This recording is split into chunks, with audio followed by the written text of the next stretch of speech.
You always hear about the concept of federalism, which is literally destroying this country. For example, the feds will come to you and take $1 in tax, and then they turn around and come back to you and they say, we'll give you 80 cents of that dollar you gave us, but you just need to come up with the other 20%. Why don't you raise your taxes? So you're in a vicious cycle. You give them money, they come back, they won't give it back to you unless you raise your taxes, which means you deplenish your freedom. So,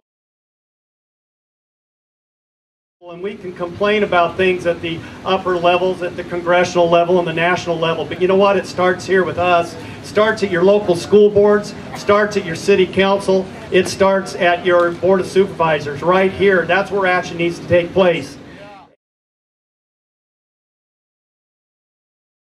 How many of you are aware that redevelopment agencies up and down the state of California consume 12% of your property tax revenue? Yet they are not scrutinized, they are not held accountable like we focus on our city councils, for example. They appoint the people to these agencies and they operate pretty much autonomously and pretty much under the radar until citizen activists start asking questions. Are they being good stewards with the taxpayers' money? It's about government transparency and honesty. That's it. It's not a partisan item. This is about honesty and transparency. Mr. Will. See those apartments right over there? Yeah. That's Parkview Cottages. Did you know what was under that land when it started? It was called a brownfield. A brownfield is a polluted piece of industrial property. Now, normally that's a liability for the owner. But the citizens of Bakersfield paid $1 million to the owner of that property, took it off his hands, then we paid for the remediation of the contaminated soil, another $1 million, then built those units that they are not selling. And because we're interfering with the free market, government should stay out of it.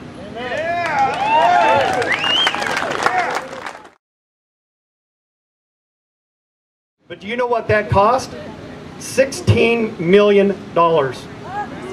And yet we have potholes on the roads as we drove in to get to this park. And if there's a need, provide the service. Don't play these games like, well, if you're good boys, if you give us enough money, we'll provide the service we should be providing.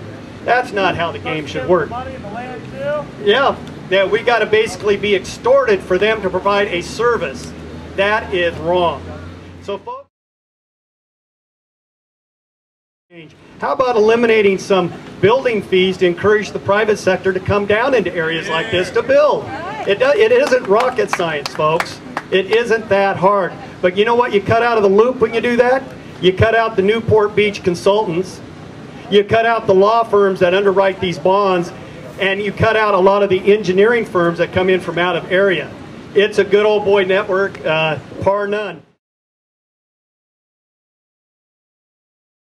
Well, what are you going to do about this this area that is so blighted? Urban blight is the term. Well, you know what you do? You unleash the private sector on it. You get rules and regulations out of the way. You work with these folks and let them come in and let the marketplace heal itself. All economic. How about the government? If they were serious about getting jobs going and the infrastructure going, if they were really serious, they would just say, hey, guess what? No match required. Let's start those projects tomorrow. Yeah. How hard is it? That's right. You know? But in other words, I don't think they're serious about stimulating the economy. They're very serious about controlling people, though. That's right. I have been going against the political machine for quite a long time. You're absolutely correct. I am an orphan. I am a patriot. Yeah!